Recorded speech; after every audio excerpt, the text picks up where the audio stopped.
آیت نمبر 22 میں اللہ تعالیٰ فرماتے ہیں کہ الذی وہ ذات جعل جس نے بنایا لکم تمہارے لیے الارض زمین کو فراشن بچھونا والسماء اور آسمان کو بناء چھت وانزل اور نازل کیا من السماء آسمان سے ماء پانی فاخرج اور نکالا بھی اس پانی سے من الثمرات پھل رزق لکم تمہارے لیے رزق کے طور پر واپس لانی تجعلوا تم بناؤ للہ اللہ تعالیٰ کے لیے اندادن کوئی شریک وانتم تعلمون اور تم جانتے ہو۔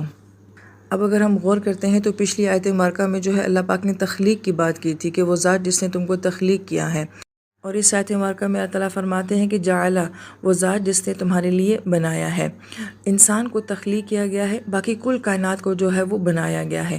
یہ آپ دونوں آیتوں میں اگر غور کریں تو انسان تخلیق کیا گیا ہے، اور یہاں پہ اللہ تعالیٰ زمین آسمان باقی تمام مخلوقات کو جو بنانے کا ذکر فرماتے ہیں تو جعل سے فرما رہے ہیں۔ یہاں پہ یہ بہت غور طلب بات ہے کہ جب اللہ تعالیٰ نے کل جہان کو بنانا تھا، اللہ پاک نے فرمایا کن ہو جا تو وہ ہو گیا، لیکن جب اللہ تعالیٰ نے انسان کو تخلیق کرنا چاہا تو حدیث مبارکہ میں آتا ہے کہ اللہ تعالیٰ نے اپنے ہاتھوں سے جو ہے انسان کو تخلیق کیا ہے۔ تو انسان جس چیز سے محبت کرتا ہے، پیار کرتا ہے، اس کو بڑے اہتمام کے ساتھ بناتا ہے، خود بناتا ہے، اپنے ہاتھ سے بناتا ہے۔ گویا کہ انسان اللہ تعالیٰ کے ہاتھ کا شاہکار ہے، اللہ تعالیٰ کی براہ راست جو ہے وہ تخلیق ہے۔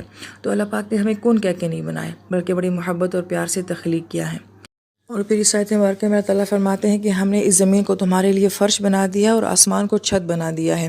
تو اس آیت مبارکہ کا اگر کانسیپٹ دیکھا جائے تو اللہ تعالیٰ اس پوری دنیا کو جو ہے وہ گویا کہ ایک گھر کہہ رہے ہیں، کہ جیسے کہ گھر ہوتا ہے، اس پہ بچھونا ہوتا ہے، اس کی چھت ہوتی ہے، تو گویا کہ یہ پوری دنیا ہی ہمارے لیے گویا کہ ایک گھر کی طرح ہے۔ اور پہلے دور کا انسان جو کہ ٹینٹوں میں رہتا تھا، کھلی جگہوں پہ رہا کرتا تھا، تو اس کے لیے تو زمین گویا کہ بچھونا تھی، جہاں نیند آتی تھی یا جہاں ان کو پانی میسر تھا، جہاں ان کو زندگی میسر ہوتی تھی، وہیں پہ اپنے خیمے جو ہے وہ لگا لیا کرتے تھے اور کھلے آسمان کا مشاہدہ کیا کرتے تھے۔ تو گویا کہ اگر ہم اس نظریے سے دیکھیں تو یہ کل جہان جو ہے گویا کہ وہ ایک گھر کی طرح ہے۔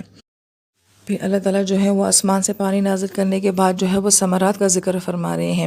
تو یہاں پہ نہ اناج کا ذکر ہے، نہ بیج کا ذکر ہے، اور نہ ہی روٹی کا ذکر ہے، صرف پھلوں کا ذکر ہے۔ اور پھل کے اندر کیا ہوتا ہے؟ خوشبو ہوتی ہے، ذائقہ ہوتا ہے، اور انسان کو ذوق طبع کے اوپر کھاتا ہے، بھوک کے لیے نہیں کھاتا ہے۔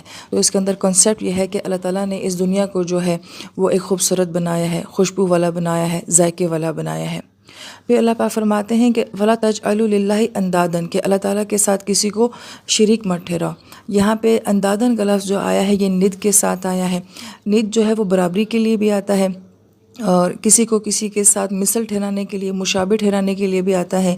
تو گویا کہ ترجمہ یہ ہوگا کہ اللہ تعالیٰ کی کوئی مثال ہے ہی نہیں، اللہ تعالیٰ کے برابر کوئی ہو ہی نہیں سکتا، تو تم کسی چیز کو بھی اللہ تعالیٰ کے برابر لا کے کھڑا مت کیا کرو۔